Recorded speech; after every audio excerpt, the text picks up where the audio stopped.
নমস্কার, আমি এখন দাঁড়িয়ে আছি শিয়ালদা মেট্রো স্টেশনের ঠিক সামনে, কোর্টের সামনে, শিয়ালদা কোর্টের সামনে। এখানে এক বাঙালি ভাই সে ইডলি ধোসা বিক্রি করছে।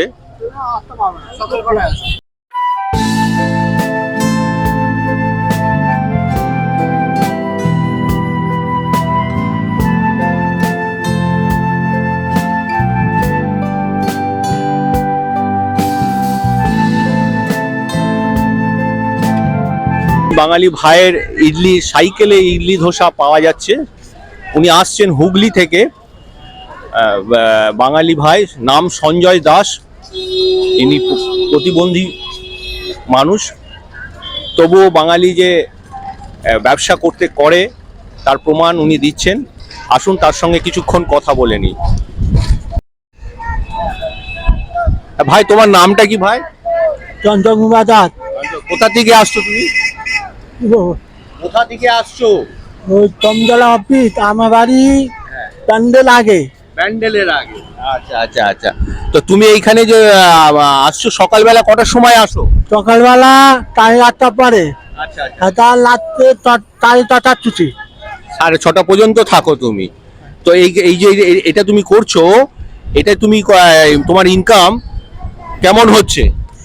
বলছি এবার সব চেক করলে 3টে টাকে চেক হয়ে যাবে। আর তারপরে 8:30 আসবে, 8:30 পিসি হচ্ছে না, তাহলে পিসি হলে চেক করলে 3:30 পেয়ে যাবো। তারপরে কিন্তু অফিসে 8:30 পর এখানে 9:30 এখানে, তারপরে চেক করলে হয়ে যাবে। আচ্ছা আচ্ছা আচ্ছা। তুমি কতদূর পড়াশোনা করেছো? আমি এখানে 1 মাস হয়ে আছে। 1 মাস এখানে 1 মাস ধরে এটা করছো? আর পড়া প্রথম করলো শিয়ালদা প্রথম। শিয়ালদাই প্রথম? হ্যাঁ, তোমাকে ওই কিলোমিটার বাজালে 1 মাস হয়ে আছে, বিক্রি হচ্ছে না। শিয়ালদা বিক্রি হতে অল্প করছে। শিয়ালদায় হচ্ছে কিছু কিছু। আচ্ছা, এইটা তো সকালবেলা ইডলি খায় লোকে, তো সন্ধ্যাবেলা একটু বেশি খায়, তো সন্ধ্যাবেলার দিকটা তুমি কেন করছো? হ্যাঁ, অফিসে পড়েছে না, কোম্পানি অফিস পড়েছে। শিয়ালদা ভেতর দেখে দেখো বিক্রি হচ্ছে না, যার চাই শিয়ালদায় বিক্রি হচ্ছে না, তা বিক্রি হচ্ছে। তুমি পড়াশোনা কত দূর করেছো? আমি মাধ্যমিক। তুমি মাধ্যমিক পাস করেছো? হ্যাঁ। আর ওই যে তুমি হুগলি থেকে যে আসো, কটার সময় বাড়ি থেকে বেরো? বাড়িটা বেরো যায় 9:30 বাড়ি, 9:30। 9:30 এসে ধর্মতলা অফিস থেকে 4টা বেরো যায়। আর বাড়িতে 9:30। বাড়িতে 9:30 বেরো। আচ্ছা, আর এখান থেকে বিক্রি করে 6:30 বেরিয়ে যাও? খুব ভালো। তোমার এই ইডলি ধোসার দাম কিরকম? ইডলির দাম কত, ধোসার দাম কত? আর ইডলি 220 টাকা, চটা 30 টাকা, আর বয়রা 30 টাকা। আর এই যে মানে মশলা ধোসা 30 টাকা, ইডলি 2 পিস 20 টাকা, লেবুর ডাল 40 টাকা, আর গুপা 30 টাকা, লিমন রাইস 40 টাকা। আচ্ছা, আর মেদু এইখানে আপনি দেখতে পাচ্ছেন সব দাম লেখা আছে। হ্যাঁ, তুমি 1 মাস ধরে এই কাজটা করছো? 1 মাস?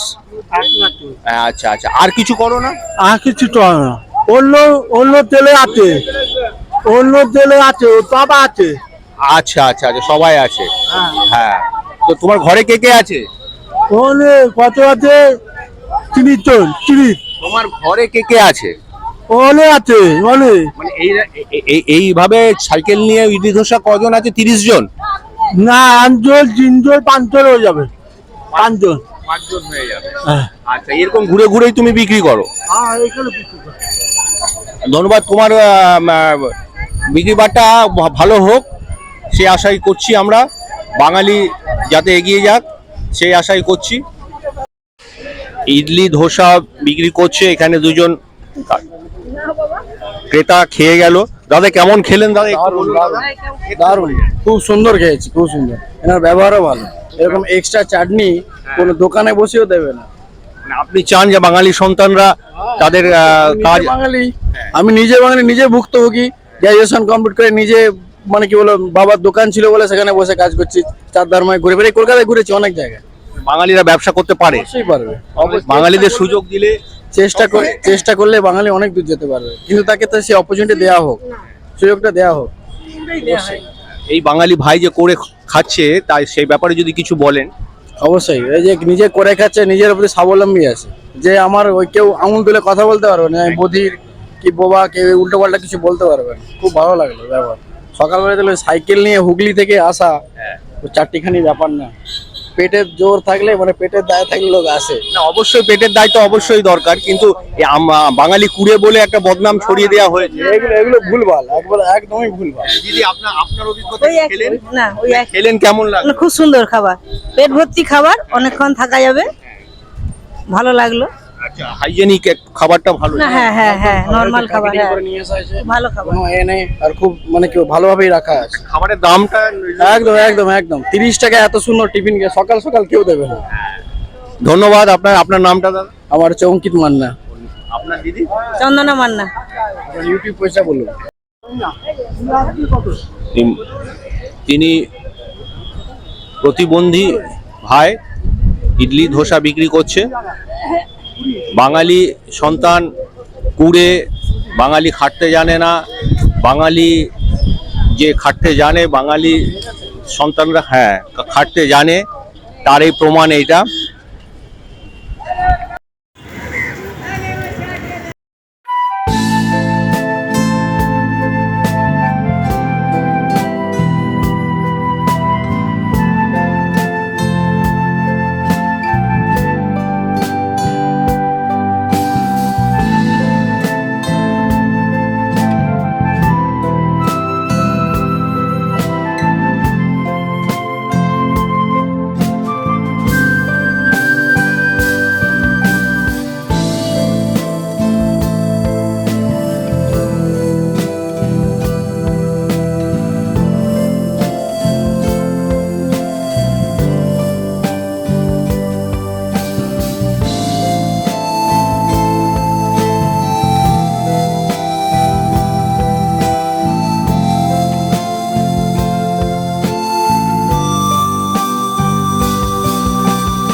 আপনারা যারা দেখছেন এই ইডলি ধোসা বাঙালি ভাই সেই হুগলি থেকে এসে এখানে সাইকেলে করে ইডলি ধোসা বিক্রি করছে, এবং দুজন ক্রেতা যারা খেলো ইডলি ধোসা নিয়ে তারাও বলল যে হাইজেনিক এবং যথেষ্ট ভালো এবং দামে অনেক কম।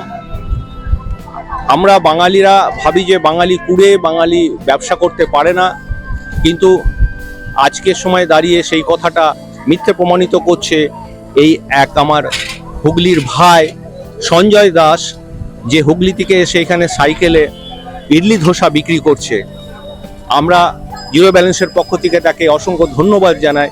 তার এই পরিশ্রম যাতে সফল হোক সেটাই আর কামনা করি। আপনারা এই সঞ্জয় দাস বা এই ধরনের ইডলি ধোসা বাঙালি ভাইরা যারা বিক্রি করছে অবশ্যই আপনারা তাদের হাতে ইডলি ধোসা খাবেন, বাঙালিকে এগিয়ে নিয়ে যাবার যে চেষ্টা করবেন। ধন্যবাদ। আপনারা জিরো ব্যালেন্সের সঙ্গে থাকবেন, ভালো থাকবেন, সুস্থ থাকবেন।